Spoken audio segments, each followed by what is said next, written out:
Começando a segunda parte, então, da aula sobre cultura política brasileira, nas transições, tá, de regimes autoritários para democracias, uma coisa que vocês conceitualmente têm que ter uma apuração e uma visão um pouco melhor é a diferença entre liberalização e democratização. Até mesmo para nós compreendermos alguns processos democráticos inerentes à democracia. A liberalização desses regimes envolve então um processo de abertura política para membros da oposição. Como assim? Habeas corpus, circulação da informação, ou seja, o final da censura, o fim da censura, a liberdade de expressão. Isso aí envolve um processo então de liberalização do regime, né? Não significa que ele está democrático por ter isso, mas que é um primeiro passo, porque regimes autoritários muitas vezes são fechados e não permitem tudo isso aqui que vocês estão visualizando. Quer ver o caso? No Brasil, até o fim do AI-5, em 1978, tá? Que durou 10 anos o AI-5, como vocês viram na aula passada, o habeas corpus não existia. Existia censura, ou seja, não existia uma circulação da informação de uma maneira possível, e não existia liberdade de expressão, que começou a ser permitida basicamente em fins da década de 70 e início da década de 80 de uma maneira um pouco maior, ainda assim com algumas restrições, mas mais liberalizada, tá? Já o processo de democratização, ele é mais profundo, e ele envolve uma real capacidade de uma minoria, tá, chegar ao poder, com eleições livres, periódicas, idôneas. Esse processo está relacionado então com o que Dow compreende como contestação, ou seja, que é o máximo de uma democracia, é a possibilidade de um outro grupo político, divergente historicamente daquele que governou o país, chegar ao poder, né? E isto no Brasil, ele não foi possível em 85, né, as diretas já, porque a eleição foi indireta, ainda teve um grande grau de controle sobre o processo de transição entre os militares, coisa que foi diferente em outros países. Isso é interessante, tá, pessoal? A questão da diferença entre o Brasil e outros países.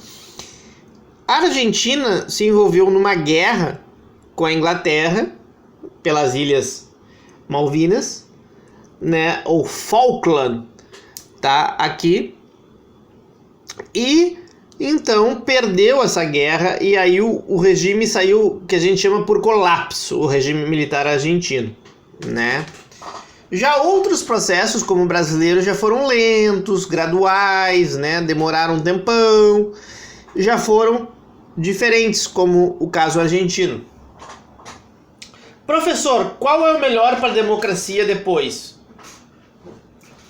Há uma interpretação hoje, e talvez tem pessoas muito mais aptas para falar sobre isto, né? E aqui eu vou, né, fazer a propaganda de um amigo meu, que é o Carlos Galo, que trabalha com história, com memória política da ditadura militar.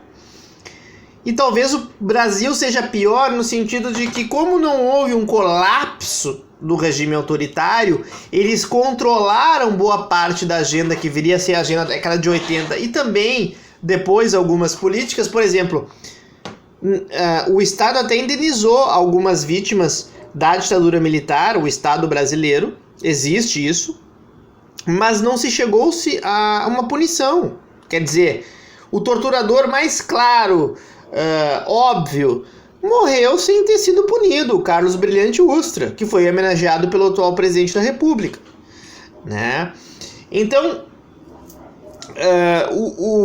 o Brasil não puniu aqueles agentes que torturaram, mataram, e tem nomes, teriam como ir pessoas muito claras, inclusive, na sua culpabilidade em relação a alguns atos cometidos durante a ditadura militar.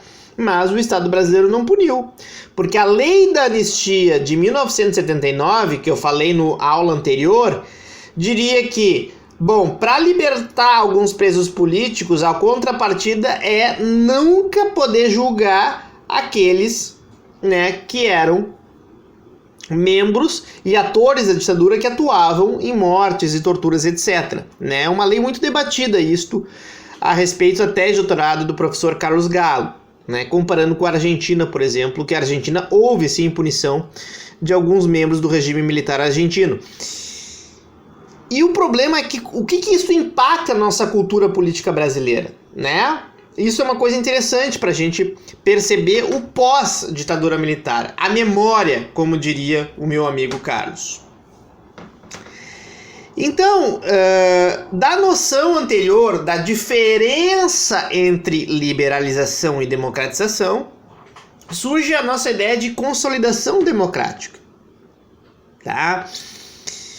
E um dos problemas, pessoal, eu estou muito acostumado, já debato isso há anos e não se tem uma certa definição, existem interpretações diferentes, é isso que o professor pode dizer para vocês.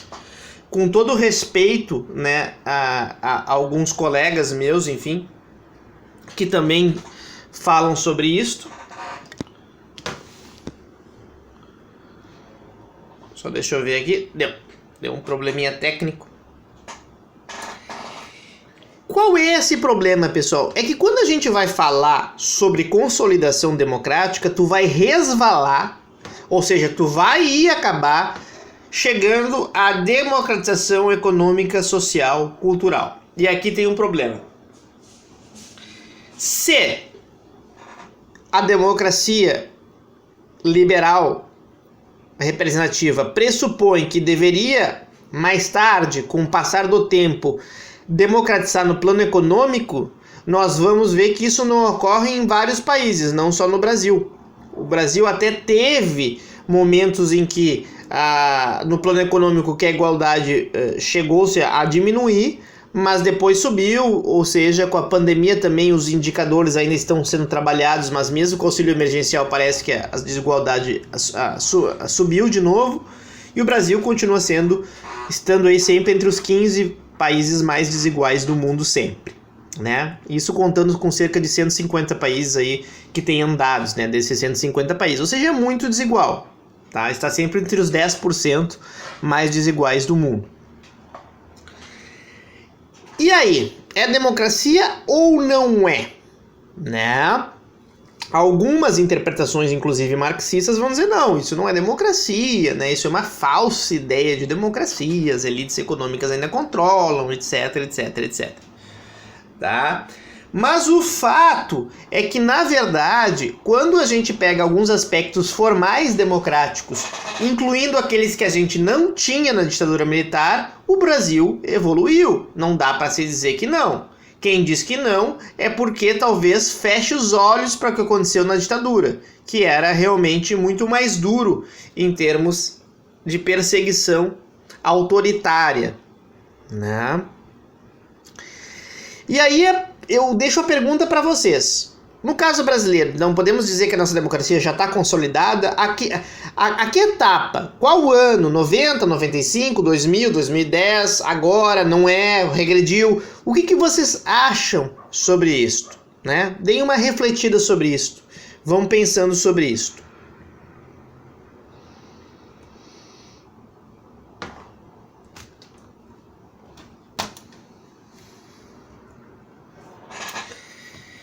Pessoal, existe uma distinção também que eu não gosto muito, eu não acho muito boa, entre alguns autores que são mais minimalistas e outros mais maximalistas em relação à compreensão de existência da democracia, tá? Então, para alguns autores, como de Palma, que ele fala ao longo dos capítulos do livro, tá? No livro do José Álvaro Moisés, ao celebrar-se então o pacto democrático entre os autores políticos, os democratas então poderiam, entre aspas, relaxar sem se preocupar com a ideia de consolidação. Tá? Então alguns autores acham que uma vez que talvez alguns autores que a gente pudesse atribuir aqui como Schumpeter, ou seja, vocês encontraram uma metodologia de selecionar líderes? Ok, isso aí já é democracia, né? Outros autores vão dizer que não, isso é muito minimalista. Nós temos que ser mais maximalistas, né? Porque existem, digamos, um conjunto de fatores para a gente compreender o processo de democratização, ok?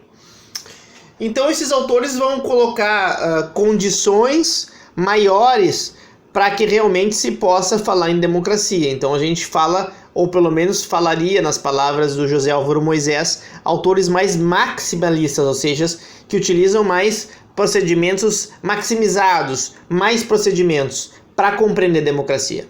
Esta é a diferença. Uma coisa, isso em geral não é usado, tá, pessoal? Essa terminologia, essa discussão teórica que o José Álvaro Moisés fez, em geral, não se fala muito esse termo minimalista ou maximalista, né? Mas é claro que para discutir teoria democrática isso importa, na medida que a gente está discutindo no Brasil, né? Qual patamar mínimo a gente pode chegar e dizer que o Brasil é uma democracia. Se vocês pegar o relatório dos últimos 10, 20 anos da Freedom House, é um bom ponto de partida, né? Porque a Freedom House já colocou o Brasil como parcialmente livre e não livre, né? Por quê? Por quais motivos? Isso é interessante a gente estar discutindo, né? Alguns pontos que pesam bastante na avaliação negativa brasileira sobre a democracia brasileira é a corrupção, evidentemente, isso é inegável, os conflitos que houve nos últimos 5 anos entre executivo e legislativo, e também a desigualdade, né? Eu diria que essas 3 principais problemas, e o problema da corrupção às vezes é que há problemas de mecanismos de accountability, de controle entre as instituições brasileiras, né? Que muitas vezes existem diversos problemas, tá? Alguns autores, então, como Samuel Huntington, que eu já citei várias vezes aqui para vocês, né, na terceira onda de democratização, ele vai dizer que alguns indicadores de riqueza e de religião, por exemplo, eles vão explicar bastante os processos de democratização, tá? Só que cuidado, não é que a riqueza gere democratização, é que às vezes a riqueza ela coloca uma cultura política diferenciada e por aí sim um processo de democratização, que é um pouco do argumento que eu mostrei para vocês em Teoria Política 3 do Ronald Inglehart, né? Vão se lembrando aos poucos do que vocês já tiveram comigo. Existe uma linha mais antiga, que eu já falei para vocês, da teoria de modernização do Lipset, né, que compreendia, né, esses benefícios dessa perspectiva da modernização e também do crescimento econômico. Tá? Segundo Samuel Huntington, então, tá, que já vem uma reinterpretação da teoria da modernização anos antes, ele não é original aqui. O que são benefícios, né, que vão gerar, enfim, ao processo de democratização? Um estímulo da confiança entre as pessoas e também uma confiança maior nas instituições. E realmente, quando nós temos crescimento, né, econômico, nós temos uma maior confiança entre nós e também entre as pessoas, pelo menos em geral. A ampliação do acesso de ensino, mas particularmente aqui é um pouco de discussão do ovo e da galinha, porque na teoria macroeconômica a ideia de aumentar capital social, tá? Que é capital humano em forma de ensino, ele vai gerar no futuro maior crescimento econômico. Então aqui eu diria que não é tanto o crescimento econômico que gera ampliação do acesso ao ensino, né? Mas em ampliação do acesso ao ensino que vai gerar crescimento econômico. Obviamente são variáveis que atuam uma sobre a outra, então às vezes fica difícil dizer quem vem antes, né? O ovo ou a galinha. Aqui já é uma coisa mais equivocada, na minha opinião, sobre Huntington, porque ele acha que existem padrões mais equânimes de renda com o crescimento econômico. Eu compreendo esta ideia, né? Que é a ideia, aquela famosa frase do ministro Delfim Neto: vamos deixar o bolo crescer para depois distribuir. Durante a ditadura militar ele disse isso, né? O que não necessariamente é verdade. Nós tivemos um crescimento excepcional, como eu mostrei para vocês na aula, entre fins da década de 60 até o início da década de 80, e só levou em mais desigualdade e não mais igualdade. Ou seja, este foi uma perda de oportunidade histórica que nós tivemos né? Talvez o Brasil poderia ter sido muito mais igualitário na saída da ditadura militar, coisa que a ditadura militar não o fez, pelo contrário, permitiu-se o aumento da desigualdade, e talvez também por um pouco desse aumento da desigualdade é um pouco do porquê do crescimento econômico, como eu já falei para vocês em relação à questão de disputas salariais.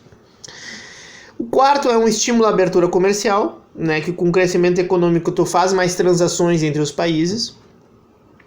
E uma coisa muito cara à teoria da modernização é a expansão das classes médias. Por que é importante aqui isso, pessoal?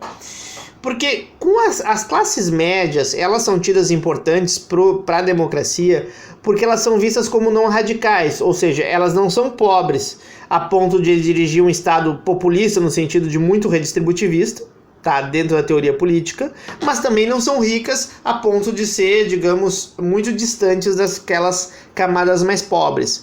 Então, teoricamente, quando tem um país com uma classe média muito robusta, muito forte, por exemplo, 70%, 80% da população, né, em tese, são pessoas que estão ali pelo centro do espectro políticos, porque elas não querem políticas muito redistributivas, afinal elas já estão na classe média, mas ao mesmo tempo elas não, digamos, não são contra algumas políticas distributivas. Ok, pessoal?